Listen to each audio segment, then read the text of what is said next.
Bienvenue sur Fils de Plume.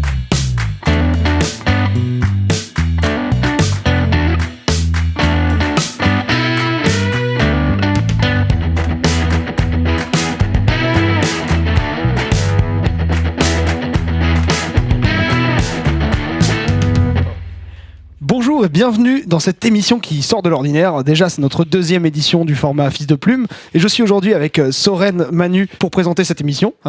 Nous ne sommes pas en présence de n'importe qui, mais bel et bien de hasard. Et vous le connaissez, il s'agit du grand Émile Morinière. Bonjour Émile.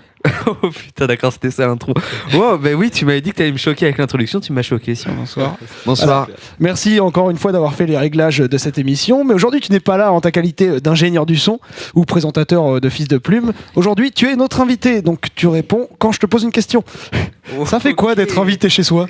Mec, ça fait. En vrai, comme je disais tout à l'heure en antenne, c'est très déstabilisant en fait. Ouais, de voir quelqu'un d'autre derrière la console là. Voilà, j'aime pas, mal, je suis obligé de tout regarder et tout, mais non, mais je ne suis qu'invité ce soir. Alors voilà, oui, bah donc tu es invité. Pourquoi t'invitons-nous aujourd'hui ? Mais parce que tu as sorti un album, hein ? Une vieille fripouille. Alors, Alors attends, du coup je vais le dire, un album nommé Roses Madness, qui contient 12 titres, si je me trompe pas. C'est exactement ça. Sorti, il est sorti déjà en fait, à l'heure où cette émission est diffusée. Ouais, on l'a tous entendu tellement pas. Voilà, tout le monde l'aura déjà écouté, sauf nous dans l'émission, super. Sorti donc le 19 juin 2020 sur toutes les plateformes de streaming, Spotify, Deezer, Apple Music et 150 autres, toi-même tu sais. Ouais. Émile, veux-tu nous parler un petit peu de cet album ? Bah, c'est pour ça que je suis là, donc oui, je vais vous en parler. Donc alors, cet album, c'est un album que j'ai mis vraiment assez longtemps à faire, que j'ai mis 1 an et demi. Et bon, je faisais de la musique déjà avant, je vais pas le cacher. Et en fait, c'est pas évident en fait d'être invité dans une émission. C'est compliqué, c'est chiant, on va vite en venir aux questions. Donc tu étais un artiste sous un autre nom avant ? Un autre nom avant, en effet. On t'a pas mal cité sur nos différentes chaînes. Oui, c'est ça, et même il y a des lives à mon nom, parce que j'ai fait les prods de Technograd en tant que, je vais dire, Carrie Boot. J'étais voilà. Oh là, il l'a dit. Un être surgi du passé. Voilà, non mais c'est ça. En fait, si vous voulez, c'est cet ancien, ce Carrie Boot, c'est maintenant c'est fini. C'est que avec cet album, ce nouvel album et ce nouveau nom d'artiste, Hasard, j'ai envie de montrer autre chose, en fait, de montrer aussi que j'ai grandi, c'est un peu l'album de la maturité. Oh là là, tu l'as dit toi-même, d'habitude on reproche au chroniqueur de le dire. Il l'a dit, c'est lui, c'est pas notre faute. Alors, donc je vais tout de suite en venir du coup à quelques questions un petit peu clés. Donc cet album que nous n'avons pas écouté, en tout cas pas tous autour de cette table, moi je ne l'ai pas. Je pense que t'es le seul qui l'a pas écouté. Je ne l'ai pas écouté, c'est pour ça que je regardais tout le monde en me disant merde, je suis seul à pas l'avoir écouté, et c'est moi qui vais t'interviewer dessus, c'est quand même pas mal. Quand tu crées un album, est-ce que tu as un fil conducteur, quand est-ce que tu décides qu'une musique ou non est dans l'album, même si elle est bien parfois et qu'on vient pas à l'album?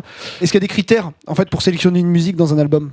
Alors en fait c'est une bonne question et je vais te la répondre en 2 temps. Premièrement, déjà, comment est-ce que j'ai fait l'album? En fait, il y a des morceaux que j'avais déjà sortis sur YouTube il y a plus d'1 an pour certains, et en fait au fur et à mesure, l'été dernier, je me suis dit, ok, ce serait cool que je me relance dans la musique vraiment bien, de manière plus assidue et faire autre chose. Et du coup, j'ai commencé à faire plein de prod. Donc c'est des productions musicales, des instrumentales.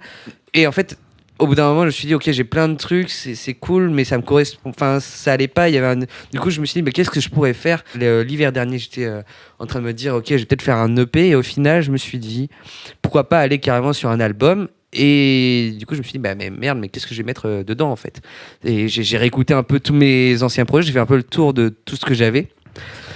Et puis je me suis rendu compte qu'il y avait des morceaux que j'avais très envie de mettre, dont notamment certains qui sont dans l'album, comme There and Back Again, ou alors c'est les morceaux avec Rius que j'ai remis dedans parce que je les trouvais qui collaient totalement à l'ambiance, même s'ils sont un peu plus vieux. Je les ai remis au goût du jour avec un nouveau mixage afin que ce soit plus frais et que vos oreilles soient plus aiguisées. Plus subtil, je sais pas, j'ai pas de qualificatif en fait dessus. Je sais pas. Ouais, du coup, attends, je peux revenir, j'en étais où tout à l'heure sur... Oui, j'avais deux temps en fait sur mon explication. La première, c'était comment est-ce que j'ai créé l'album. Donc voilà, c'était fait vraiment au fur et à mesure, et de me dire, en fait, à un moment, c'était une évidence en fait de faire un album. Ça faisait trop longtemps que j'avais rien sorti, et je me voyais mal revenir comme ça, juste avec un morceau qui en plus ne me définirait pas totalement, parce que en fait en 12 titres t'as le temps de vraiment dire ok, ça c'est moi, Ça, c'est ce que j'ai envie de montrer à tout le monde et c'est la musique que je veux faire actuellement. Et justement, il y avait donc cette deuxième partie que je voulais dire, c'était que un moment, et je me souviens très bien, j'ai eu cette discussion avec Soren, ici présent à la table. C'est moi. C'est lui, exactement. Silencieux. Et en fait, je me suis dit, mais il y a des morceaux que j'aimerais trop mettre dans l'album parce qu'ils me parlent, parce que je les aime. Et je vais citer un morceau que j'avais fait avec Ioannis. C'est lui, il est dans le public. Dans le fond, là. Il est dans le public. Et Ouais, un morceau chez que lui. j'avais fait, avec Max Curtis. Sauf que, et Soren me l'a bien fait comprendre de manière directe. Ouais, t'as passé dans une ruelle, quoi. J'ai été très gentil et très doux. Oui, c'est vrai. Non, vraiment pas. Moi, je les adore, mais juste, ils collaient pas avec l'ambiance, même si l'ambiance de l'album est. Ça colle vraiment pas avec l'album que t'as sorti aujourd'hui, et en plus, ça n'a pas la qualité de tes autres sons qui sont dans l'album. Ouais, C'est très franc. Non mais J'aime beaucoup. non mais c'est franc, mais c'est la vérité hein, au final. Et dis la vérité. La Dis la vérité. Ouais, ok. Alors, y a-t-il des sujets qui t'inspirent, qui te transcendent en fait, qui te donnent vraiment, qui te motivent à faire un son en dehors vraiment du fait même de faire de la musique? Est-ce que y a des choses qui vont t'inspirer le voyage, enfin n'importe quoi, quelque chose qui va te donner envie en fait de composer une musique parce que t'es dans un mood? Alors, je pense que il y a un des trucs qui m'inspire pas mal, et Manu va pouvoir assez bien le confirmer, les étoiles, hein, le ciel étoilé. Ouais. Bah écoute, le ciel étoilé, je pense que ça t'inspire, mais je sais pas si ça a inspiré tes 12 morceaux, mais... Non, en effet. En tout cas, ça se voit quand même sur les visuels de l'album. Hein, Ouais, moi il y a vraiment deux ambiances qui m'inspirent, c'est la nuit, avec justement le ciel étoilé, et aussi la mer. Ouais, le jour, la nuit et le jour. Alors, ouais, tiens, vas-y, on va essayer de faire en sorte de donner une définition un poil plus originale. Donc, tu m'as dit la mer et la nuit. Moi, je vois quelque chose d'assez calme au final. Parce qu'en fait, enfin, la nuit, en tout cas, d'après la manière dont tu l'as décrit, c'est pas les soirées ambiancées dans les boîtes de nuit. C'est la nuit dans la campagne, celle où tu vois les étoiles, quoi, celle où tu es vraiment seul. Donc, il y a quelque chose qui est assez. Je vais lâcher un petit mot savant. Voilà. C'est assez dichotomique parce que ta musique, pour beaucoup de musique, peut paraître assez festive et loin d'être lancinante et dans une ambiance. Voilà. Mais vous voyez, je sais pas si tu as envie de rebondir sur ce que je suis en train de dire. Si, totalement. Et en fait, justement, il y a ce côté très festif. Et je pense notamment au morceau que j'ai fait avec Arena, qui est dans un esprit. De liberté, de libération et justement sur l'envie de faire de la musique. Et il y en a d'autres qui le sont beaucoup moins, qui sont plus dans la subtilité, notamment les morceaux que j'ai fait avec Soline à la trompette. Qui sont vraiment dans la recherche de sonorité et d'esthétique musicale. Donc ça me donne envie de rebondir sur une question. Quel est ton processus type de création en gros, toi qui es à la fois ingénieur du son, compositeur, producteur de ton album? Bon, c'est classe quand même, salaud. Alors est-ce que tu composes les morceaux avant puis tu trouves quelqu'un pour venir chanter dessus, ou est-ce que en fait dans quelle mesure le featuring, quelle est la part du travail de chacun en fait? C'est tellement différent par morceau. Avec Gloria, on les a fait alors, avec Grius, sur 6AM, on a fait la compo ensemble et après, on a un peu taffé chacun de notre côté et on a enregistré 2 fois le morceau. Une première fois, mon disque dur, je l'ai cassé et du coup, j'avais le seum. Du coup, on a dû le réenregistrer et en fait, au final, c'était mieux. Et sur Damon, non, c'est moi, j'ai dit hey, Gloria, j'ai samplé ta voix sur 6AM. Est-ce que ça te dit d'aller plus loin dans le morceau et de poser carrément ta voix et d'utiliser les samples sur un des moments du morceau? Et voilà, c'est pour les morceaux avec Rius. Ceux avec Arena, en fait, je lui ai dit ok, voilà le type d'ambiance que j'aimerais dans mon album. J'aimerais un son vraiment en fait, le son qu'on a sorti, c'est exactement le son que j'imaginais. Et elle a su complètement comprendre l'ambiance que j'avais. Et du coup, je lui ai expliqué un peu les thématiques de l'album, le côté vraiment de recherche, d'avoir envie de faire de la musique et en même temps, des fois, des moments plus calmes et plus élancé, plus allant. Plus calme et plus élancé. Et, plus fort. Ouais, fort. Plus violent. Donc, on a lu plusieurs textes à elle. Elle m'a dit, ok, j'ai ce texte-là. Et je dis, ok, ce texte-là, il me parle bien. J'ai envie qu'on en fasse un morceau. Alors, ce qui est marrant, par contre, c'est que vraiment, ça faisait peut-être 3 mois qu'on était sur le son, qu'elle m'avait trouvé une suite d'accords, et que une semaine avant, elle me dit, oh, en fait, on enregistre samedi. On est mercredi, j'ai changé la suite d'accords. Voilà, donc j'ai dû refaire la Une prod prod de en 0 le mercredi, on a enregistré le samedi. Voilà. Quand tu fais une prod de 3 mois et finalement tu prends une en 3 jours. Ouais, mais en fait, finalement, c'est pas plus mal, donc je suis content. Ah, parfois, mais ça sur le ca- coup, j'ai un peu douillé et j'étais un peu vénère contre elle. Le côté spontanéité peut avoir un avantage. Donc en fait, ouais, moi je pensais pas que vous composiez parfois la musique ensemble. Je pensais que tu étais seul à faire la musique et que eux participaient toujours au niveau du texte et de l'interprétation évidemment. Est-ce que donc ça t'arrive de temps en temps d'écrire les textes ou pas? Non, jamais. Non. Dans les textes vraiment tu les laisses. Alors, je les laisse pas complètement. J'ai toujours un regard œil avisé dessus. Mais en général, je suis assez. Enfin, une fois que la thématique me plaît, je suis pas trop chiant, quoi. Et justement, en studio, à chaque fois qu'on a enregistré, c'était vraiment dans cette optique de, ok, tu me proposes ça, je suis d'accord avec toi, mais on va aller plus loin. On va rajouter des harmoniques, on va rajouter tel truc et on va rajouter des voix à droite à gauche parce que c'est ça que j'aime. Ouais, je vais C'est la musique que tu aimes. comparer avec un truc que je connais, mais en fait, toi, c'est un petit peu comme si tu étais réalisateur, c'est-à-dire que tu travailles avec le talent de chacun, Exactement. tu les pousses à aller plus loin, mais ça vient quand même d'eux, toute leur interprétation vient quand même d'eux. Et je tiens à dire d'ailleurs que toutes les artistes avec qui j'ai enregistré, elles ont fait leur première session studio avec moi. Voilà. Classe. Ouais, Non, pas Glo. Si. Ah ouais. Mais pas sur le même projet. Mais oui, Gloria l'a fait. Ah, je savais pas. C'est sur l'album du Technograde. Voilà, c'est lui. Ah ouais. Ah oui, bah oui. Voilà. Ouais, bah écoute, c'est classe. Et Donc t'offres elle a finalement bien, une. Elle a bien progressé quand Ça même, va être, Gloria. ça va être très chelou ma phrase. En fait, je vais m'arrêter là. C'est le coup parce que c'est vrai. Est-ce que alors moi C'était dans la structure, j'ai encore c'est quelques vrai, petites questions un petit peu plus précises. Est-ce que le fait d'être en musicologie t'a influencé sur la manière dont tu as composé l'album? Oui, complètement. D'accord, ok, très bien.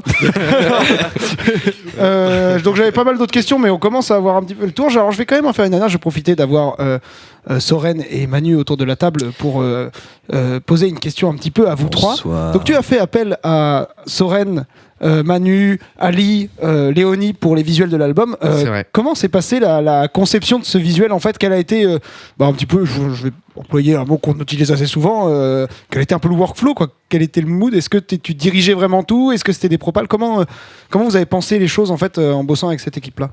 En vrai, j'ai un peu dirigé pas mal, je pense, sur beaucoup. En fait, j'ai bien aimé ton initiative, Soren, de pas t'imposer dans le visuel. Ouais.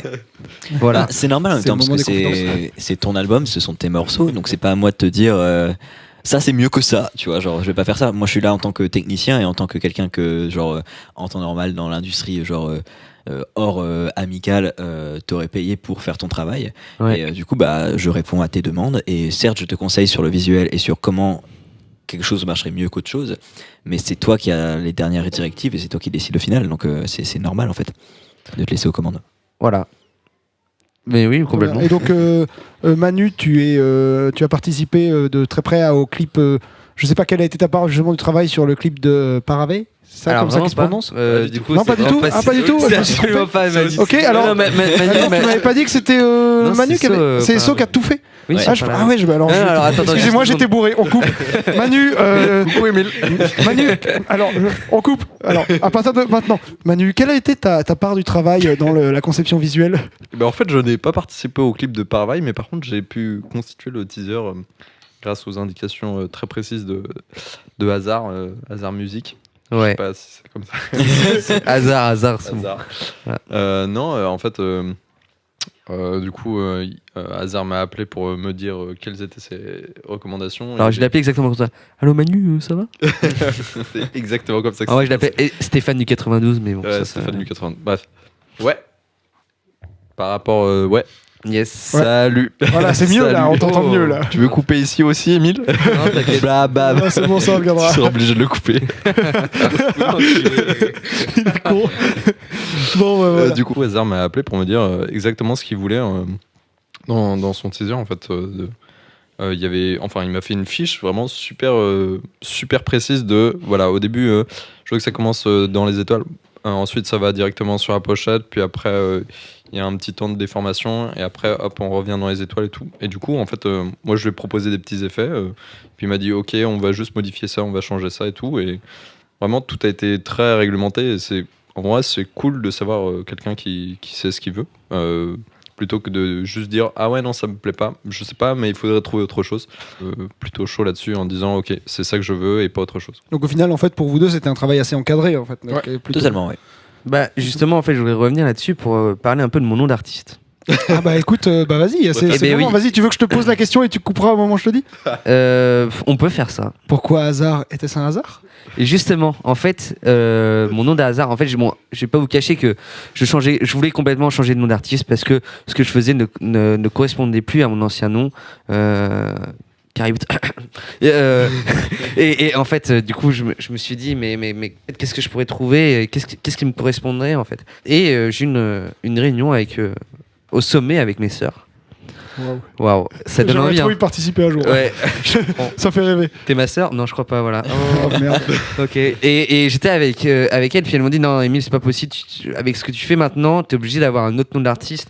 Et du coup, je me suis dit, mais qu'est-ce qui me correspond? Et en fait, la notion de hasard, du mot hasard, pas de nom d'artiste, est venue. Parce qu'en fait, justement, dans cet album, il y a un truc qui m'a un peu dérangé.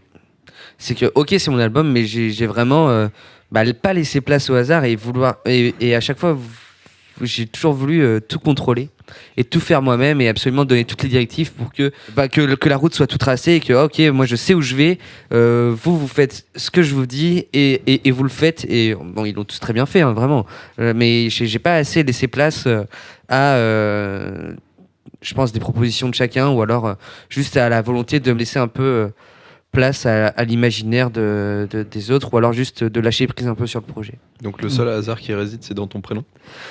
C'est ça, mais en fait, c'est surtout un mot que j'aimerais garder toujours à l'esprit de ok, ce qu'on me propose, ça peut être cool aussi, Okay. et dans n'importe quel projet en fait. Okay. Ouais, d'accord. En fait, c'est plus, c'est un nom qui symbolise pas tant ce que tu es que ce que tu cherches à atteindre, en fait. C'est ça. Ok, bah c'est Voilà. très classe. Exactement. Je trouve ça très classe. C'est Eh une bien, très belle merci explication. Voilà. Hasard, évidemment, si vous cherchez sur YouTube, cherchez A2ZAR. Wow. Voilà, je reprécise quand même, hein, évidemment. Et en fait, je propose, on a quand même bien fait le tour. J'ai proposé d'écouter un titre. Eh bien, écoutons un titre. Écoutons un titre.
Merci d'être resté. Non, c'est nul. C'est pas ouf. Alors du coup, juste vite, vous venez d'écouter. Roses on the Beach. Merci. C'est un morceau que j'ai fait avec Soline Pokero. Ce morceau-là, en fait, il a une signification assez particulière pour moi parce que c'est un morceau de transition dans l'album. C'est un morceau de transition entre justement les morceaux plus structurés, comme j'avais dit, un peu plus dans un esprit de musique dansante, avec justement, je vais pas dire une décadence, mais ce côté où on va aller de plus en plus dans la profondeur des sensations et des sentiments. Et du coup, ce morceau-là, en fait, il fait complètement contre-pied avec le morceau d'avant, qui s'appelle There and Back Again, qui est un morceau très très dansant, juste électro. Et là, d'un coup, quand j'ai voulu faire ce morceau-là, et j'ai eu ce petit air de guitare, en fait, je l'avais eu déjà il y a longtemps, et j'ai retrouvé le projet, je me suis dit, mais il est cool, je l'aime bien. mais je pense qu'il pourrait aller plus loin. Donc j'ai commencé à aller plus loin, j'ai rajouté quelques parties rythmiques, quelques voix de synthé derrière, juste pour habiller un peu le morceau. Et ensuite, je me suis dit, mais je peux aller encore plus loin. Il y avait mon oncle qui s'appelle Antoine Morinière, qui est guitariste classique, qui est venu à la maison. Il m'a dit, bah écoute, si tu veux, je te fais 2-3 grattes en électrique qui peuvent te servir. Donc j'ai dit, bah carrément. Donc il a joué 2-3 petits airs que j'ai gardés en fond pour tapisser un peu l'ambiance du morceau. Et ensuite, j'ai proposé à Soline de jouer un air de trompette dessus. Et on a enregistré ça dans une résidence universitaire. C'était absolument la galère. Et la galère, oh la galère. Parce que en fait, elle était en déménagement. On avait 3 heures pour enregistrer 2 morceaux. Le deuxième c'était Jinko, il s'appelle. Okay. Et que en plus, elle était en déménagement. Et il y avait plus du tout d'affaires, donc il y avait une reverb absolument moche. Mais on s'est démerdé. Et au final, je trouve qu'il rend très bien ce morceau et qui symbolise très bien la transition entre les deux ambiances. Voilà. Très bien. Alors moi, je vais rebondir tout de suite. Vas-y. Je suis tout à fait d'accord avec l'aspect interlude de ce morceau. Ouais. Et justement, j'ai reconnu un petit peu le côté. C'est un petit peu la manière dont Al J fait toujours ses albums. C'est-à-dire, il y a des morceaux qui sont finalement plus sobres, mais tout aussi originaux. Et celui-là, alors j'ai beaucoup aimé parce que je trouve qu'on peine à s'y repérer. Parce que, comme tu parlais justement des choses assez classiques dans la structure pour les précédents morceaux, celui-ci, vraiment, il n'a pas une structure classique, dans le sens où c'est vraiment un espèce de fil continu qu'on voit danser. Moi, j'ai fermé les yeux pendant tout le morceau et en fait, j'avais vraiment des espèces de formes, d'images qui bougeaient sous les yeux, pas un clip, mais vraiment des espèces de fractales. Enfin, je m'imaginais vraiment un peu voyager dans un espèce d'univers coloré. Et je voulais te poser une question. Du coup, c'est la première fois, toi, que tu enregistres un instrument peut-être autre qu'une guitare. Je sais pas. En tout cas, c'est la première fois que j'entends autant d'acoustique dans un de tes morceaux. Ouais. Bah oui, si t'as juste ça à répondre là, mais est-ce que c'est quelque chose vers lequel est-ce que ça t'a plu, est-ce que c'est quelque chose vers lequel tu veux aller en fait, parce que je trouve que c'est génial, tu le fais super bien et moi ça m'a fait vraiment plaisir d'entendre vraiment des sons alors moi j'aime tout autant la musique électro que la musique acoustique, mais c'est vrai que là ça m'a fait plaisir de te voir toi avec ta patte à toi, mais dans quelque chose de si éloigné de ce que je t'ai déjà entendu faire avant. Et est-ce que c'est quelque chose que tu comptes vraiment poursuivre, ou est-ce que c'était plus une phase, un mood, ou quelque chose que t'aimes bien, mais voilà. C'est une question très intéressante, mais j'en sais vraiment trop rien. Pour l'instant, c'est un morceau que j'ai juste apprécié à faire. C'est un morceau où voilà, j'avais envie de faire ça. J'ai envie d'un moment où en fait juste je coupe les ponts avec ce qui avait été fait avant. Ouais, tu vois, je me trouve justement assez romantique ce morceau. Donc, contrairement justement aux morceaux d'avant qui sont plus, comme on l'a dit, classiques, mais bon, pas dans le sens terme, mais vraiment ils sont juste mais en fait, finalement, ça s'y prête assez bien, quoi. Il y a quelque chose de structuré. À un moment donné, tu casses la structure parce que juste t'as des choses à dire et tu comptes pas mettre de carcan pour les dire. Et je trouve que ce morceau, il exprime super bien parce que t'as vraiment pas de structure, il y a pas de répétition, il y a pas de boucle, il y a rien en fait, il y a aucun repère. C'est juste une émotion qui coule et après, la sensibilité de chacun, on la capte ou pas. Moi, je l'ai vraiment capté. Après aussi, parce que je te connais peut-être depuis très longtemps et qu'en fait, justement, ça me fait trop plaisir de t'entendre faire des compositions acoustiques comme ça qui sont presque, voire en entier acoustique. J'ai pas fait gaffe. Mais peut-être que j'avais aussi envie, je pense, je dis là, je pense que je l'avais aussi capté quand je l'avais enregistré et que maintenant, avec ce que tu me dis, ça me paraît assez évident de revenir un peu, parce que j'ai fait quand même 5 ans de formation classique, de guitare classique. Mais quand j'ai fait cette boucle-là, je me suis dit, bah oui, mais en fait, mais carrément, complètement en fait dans l'album. Il y a une espèce de retour aux sources aussi au final. Ouais, c'est exactement ça. Oui, j'ai envie de ça. Voilà. Moi, la première fois que je l'ai écouté, je rebondis. Vas-y, j'ai rigolé parce que j'avais l'impression que c'était genre une musique de transition pour une scène de sexe d'un téléfilm sur TF1, tu vois. Yes. Merci Manu, j'adore tes non mais c'est bien, ça fait... En vrai, au fur et à mesure de l'écoute, vraiment, j'appréciais de plus en plus et je trouvais que c'était vraiment super beau et que c'est maintenant un de mes morceaux préf de l'album en fait. Je trouve qu'il y a un aspect, c'est vrai que le début, on s'attend pas du tout à entendre ça quand on entend justement, moi j'en ai écouté quelques-unes de l'album et quand on entend le reste de l'album, on se demande un petit peu ce que ça fait là. Et en fait, c'est un morceau qui insiste.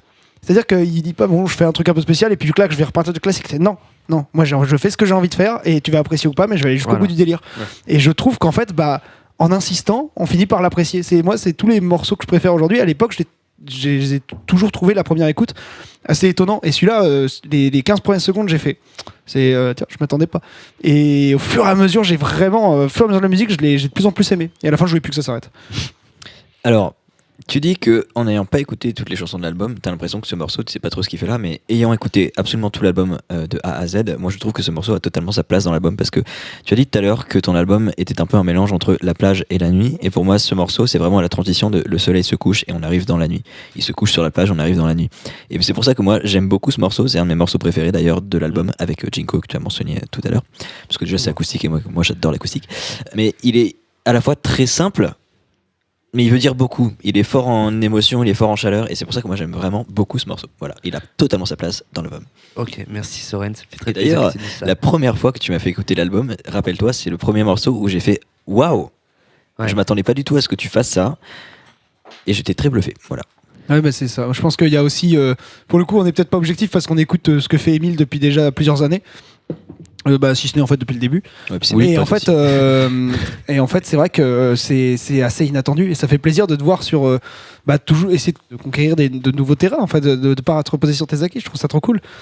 Et donc, je pense qu'on va pouvoir clore l'émission là-dessus. Alors, Émile, as-tu une dernière anecdote à nous raconter sur la conception de l'album, sur ce que tu veux autour de l'album quand même? Parce que c'est le sujet, hein, à un moment donné, merde. Ouais. Est-ce que tu aurais un truc que tu as envie de dire, même hors contexte avec le morceau, hors contexte avec tout, voilà, un truc que tu aurais envie de raconter, une petite histoire un peu marrante ou quelque chose comme ça? Alors, une histoire marrante, non, mais juste que. Enfin, en vrai, il y a trop de trucs qui ont été faits sur cet album. Il y a trop d'inattendus que j'ai pas forcément envie de raconter à l'antenne, mais de choses que juste. Enfin, j'ai trop aimé les personnes avec qui j'ai fait cet album-là. Que ce soit dans la conception artistique, esthétique, musicale et esthétique visuelle de l'album. Et je suis trop content de la tournure que ça a pris. J'ai pas d'anecdote particulière à vraiment raconter. Ouais, c'est un tout en fait. C'est un tout, vraiment, c'est une émotion et que voilà, j'ai envie de montrer aussi que j'étais. Enfin, moi j'ai voulu primer, en tout cas sur les qualités techniques et l'aspect où au moins au son ça rend bien. Après, j'espère que artistiquement les gens vont adhérer aussi à mon délire. Eh ben écoute, c'est tout ce qu'on peut souhaiter. Voilà, maintenant, allez écouter son album Rosy Attends, je vais y revenir. Tu vas revenir. J'ai pas fini. Ah, j'ai je pas voulais fini. faire la pub. J'ai pas Non. fini. Je vais pas fini. T'en fais pas. Vas-y. Émile, maintenant tu vas pouvoir te reposer. Ton album est sorti. Ça y est, c'est la fin d'une très grande course. Est-ce que tu as des projets pour l'avenir? Bah oui, bien sûr j'ai des projets pour l'avenir, mais ça vas-y, j'ai pas envie d'en parler, vous allez voir. Un petit stress, ouais. Tu vas déjà digérer un petit peu cette fin de marathon, quoi. Ouais, c'est un peu Manu, long. je vois que tu as quelque chose à dire. Moi, je voulais juste dire, hier, je discutais avec Lucas et Ouais. je parlais de la musique Demon et je parlais de ton album et tout. Il l'a pas entendu encore, mais il l'écoutera sûrement très bientôt.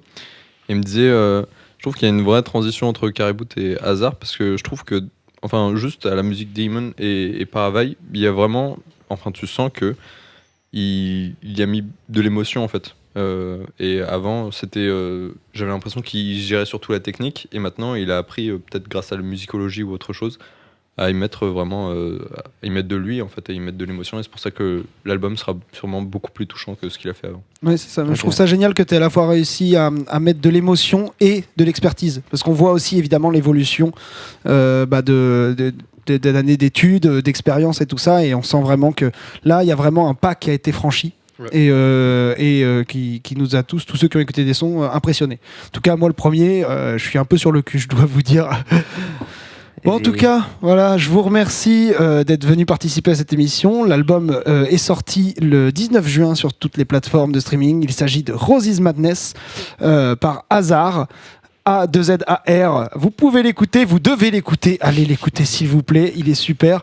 Et vous pouvez retrouver évidemment tous les liens en description. Sur ce, merci de nous avoir écoutés jusqu'au bout si vous êtes encore là. Merci. Et foncez donc écouter cet album. Est-ce que tu lances le jingle? Ah oui, bah oui, bien sûr. Je vas-y. peux être invité, mais je peux aussi très bien lancer le jingle. Ouais.